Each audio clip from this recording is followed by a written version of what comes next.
Ang title po ng pag-aaralan natin ngayon ay Conditions for Answered Prayer. Sa Matthew chapter 7 verse 7a, nakasulat po, "Ask and it will be given to you."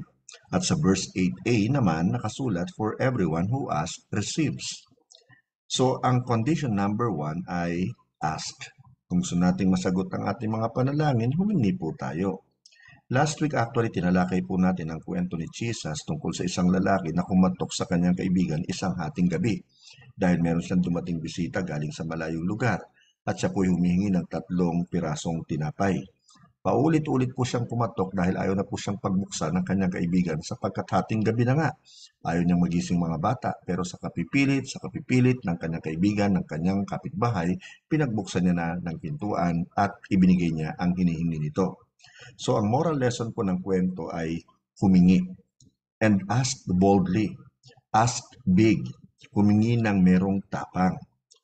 Madalas po may mga taong humihingi sa Diyos kapag nagpipray. Pag tinanong mo kung ano ang gusto nilang ipag-pray, may mga nagsasabi ng kung ano talaga ang gusto nilang maipag-pray. Yung iba naman ay tila nahihiya o natatakot magsabi. Halimbawa, may sakit siya, pero ang sasabihin, ipag-pray na siya ay magkaroon ng kapanatagan ng kalooban o kalakasan. Wala pong masama doon na humingi ng lakas at kapayapaan. Maliban kung ang talagang kailangan ay kagalingan. Ang sabi nga po ni C.S. Lewis, "It is no use to ask God with earnestness for A when your whole mind is in reality filled with a desire for B. We must lay before Him what is in us, not what ought to be in us." So, ask. Ask with boldness. Ask honestly. Kaya sabihin mo sa Diyos kung ano talaga ang gusto mo. So, ang unang condition for answered prayer is to ask. Now, let's take a look at Matthew chapter 18 verse 19. Si Jesus again ang nagsasalita. Ang sabi niya, "Again, truly I tell you that if two of you on earth agree about anything that they ask for, it will be done for them by my Father in heaven." So, condition number 2, agree.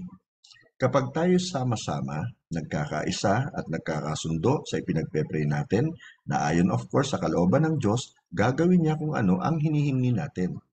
Praying honestly na kasama ang iba ay makakatulong para alisin ang pagiging makasarili sa ating mga panalangin. Mas magiging God-centered po tayo. Mas magiging other-centered po tayo sa ating prayers. At ito ang prayer na gusto pong sagutin ng Diyos. Now, sa Book of Matthew, chapter 21, verse 22, ang sabi ni Jesus, "If you believe, you will receive whatever you ask for in prayer." So condition number 3, believe. Maniwala ka at huwag kang magduda na hindi sasagutin ng Diyos ang prayers mo dahil sasagutin niya yan. Kaya nga po may paalala sa atin si Apostle James sa kanyang isinulat na aklat sa James chapter 1 verses 6 and 7. Anong sabi niya? "But when you ask, you must believe and not doubt, because the one who doubts is like a wave of the sea, blown and tossed by the wind. That person should not expect to receive anything from the Lord." Now, atin naman pong basahin na nakasulat sa Mark 11 verses 22 to 24. "Have faith in God," Jesus answered. "Truly I tell you, if anyone says to this mountain, 'Go throw yourself into the sea,' and does not doubt in their heart, but believes that what they say will happen, it will be done for them."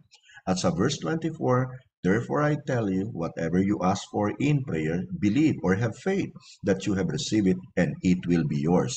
So ang condition number 4 ay faith. Sa buong kabuuan ng Gospels, binibigyan ng diin ni Jesus ang kahalagahan po ng pananampalataya. Madalas niyang sabihin sa mga taong pinagaling niya, "Your faith has made you well." Minsan naman, kino-question niya ang mga tao tungkol sa liit ng kanilang pananampalataya. At minsan, sinabi niya sa kanyang mga disipulo na hindi nila napagaling ang bata dahil sa kanilang kakulangan ng pananampalataya. Tandaan po natin to. Ang sabi ni Jesus ay have faith in God, hindi niya sinabing have faith in faith. Sa Diyos tayo dapat maniwala at magtiwala at hindi sa ating sariling abilidad. You see, faith is trusting God, believing what He says. It is a relationship. Isang araw habang nag-aaral ng kanyang ituturo ang isang pastor, lumapit sa kanya ang kanyang 3 taong gulang na anak at tinanong niya ang kanyang tatay kung pwede ba siyang nitong gawan ng laruan ng manika, bahay ng kanyang mga laruang manika. Umuo naman agad itong si tatay dahil ayaw niyang maistorbo. So natuwa ang bata, hinalikan ng kanyang tatay, nagpasalamat at saka umalis. Makalipas ng isang oras, tinawag si pastor ng kanyang asawa at sinabi, "Sweetheart, halika at tingnan mo ang ginagawa ng anak natin." Nakatayong nakapila ang mga manika ng bata at nakalabas ang mga damit-damitan ng mga ito at iba pang mga kasangkapan ng bata. "Ano ang ginagawa niya?" tanong ng tatay sa asawa. "Nangako ka raw kasi na igagawa mo siya ng dollhouse kaya inaayos na niya ang lahat." So, ang tanong, ano sa palagay niyo ang ginawa ng tatay?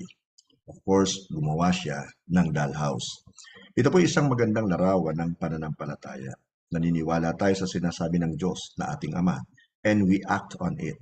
Nagtitiwala tayo sa sinabi niyang gagawin niya.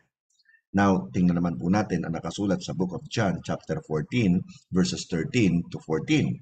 "And I will do whatever you ask in my name, so that the Father may be glorified in the Son. You may ask me for anything in my name, and I will do it." So, ang condition number 5 po ay ask in Jesus' name. Ano ang ibig sabihin nito? Dalawang bagay po. Ang una, or first, to do something in someone's name is to do it with His authorization. May 3 batang magkakapatid. Madalas ibuli ng dalawang panganay ang bunsong kapatid. Nagsumbong si bunso sa kanyang tatay. Ang sabi sa kanya ng kanyang tatay, "Okay anak, sabihin mo sa iyong mga kuya na tigilan na ang pambubuli sa iyo." Agad na pinuntahan ng mga bata ang kanyang mga kuya, ng bata ang kanyang mga kuya at sinabi sa mga ito sa pangalan ni tatay, "Tigil." Ngayon, hindi lamang po ito tungkol sa batang nagsabing tigil. Ito po ay isang batang dala ang authority ng kanyang ama. Isang batang dala ang pangalan ng kanyang ama. Kapag tayo po ay nagpipray, lumalapit tayo sa ating Diyos Ama sa pangalan ni Jesus. Meaning, we come with the authorization of Jesus. We come in the name of Jesus. Nagbigay siya ng daan upang makalapit at makausap natin ang kanyang Ama. Hindi tayo lumalapit sa Ama sa sarili nating kakayanan o pangalan. Lumalapit tayo sa Ama sa pangalan ni Jesus. Second, to do something in someone's name is to do it with His character, as He would do it. Ang ibig sabihin, nagpe-pray tayo taglay ang kaisipan kung paano mag-pray si Jesus. Ano ang gagawin niya sa sitwasyong ito? Ano ang hihingin niya sa Ama? Now, let's look at John 15:7. Nakasulat po, "If you remain in me and my words remain in you, ask whatever you wish and it will be done for you." Si Jesus po ang nagsasalita rito. Now, ang condition number 6, remain in Jesus and His words remain in you.